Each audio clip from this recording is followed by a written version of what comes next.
naman! I'm now right here at Casa Romina sa Laguna, and later I'll give you all a tour of the whole place. Sobrang ganda. Uy, naka-live ka? May mga classmates ba tayo dyan na followers mo? Uy, Dennis! Sunshine! Come on! Kasama ko si Diding Karano. Bakit mo naman ginawa yun?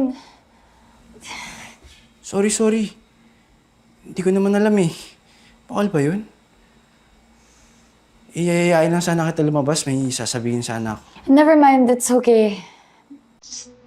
Magre-ready lang ako. But please, don't do that again, ah. Uy, Demi. Okay ba tayo? Sorry na uli. No. Okay, dapat mag-sorry kasi nasigawan kita kanina. Sorry. Pwede ba kita makausap mamaya? Max? Akala mo ba hindi ko makita yung live video mo kanina? Ha? Ano ka ba? Ito ba pinagkakabalan mo? Uy! Ito ba? Uy! Ano ba problema mo? Teka lang. Ano problema You see mo? why you can make up so many excuses not to see me? Sino ka ba? Umalis ka nga! My friends told me about you. But I never listened. Pwede ka na mo may Uy! kami sa sabi mong nota! Ano? Because I'm done sending you money! Max, let Kasi me nakita din ang explain. kotse ko! Umalis ka na! Tapos na tayo! Max.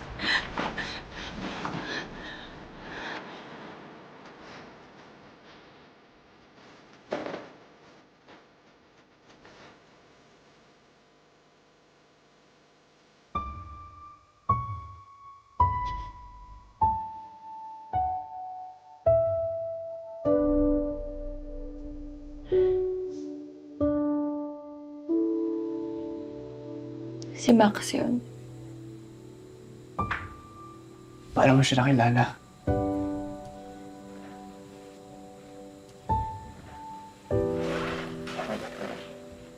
Online.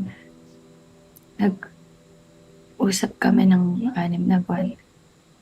Bago yun, nagtitinda lang ako ng damit sa okayan. Pero, ang dami ko ng trabahong pinasukan bago yun. Gusto ko kasi makatulong kila mama. Sobrang hirap mag-survive sa Maynila po niyo. Dahil sa hirap na yun, hindi ko maiwasang mag-imagine ng buhay na iba. Sana kaya ako nung mga fina-follow ko sa social media. Mayaman, maganda yung mga damit, nakakapunta kung saan-saan. Pero, walang-wala pa rin. Tapos, kailangan namin ng pera nung na-aksidente si Papa sa construction. Kaya doon ako napilitang lumapit kay Max. Naging boyfriend mo siya. Dahil lang sa comfort na binibigay niya. Kakahiya ako. Sorry kasi nagsinungaling ako sa'yo. Nagmayabang pa ako na binarating na ako sa buhay, pero wala. Walang-wala pa rin ako hanggang ngayon. Sorry kasi nagpanggap ako.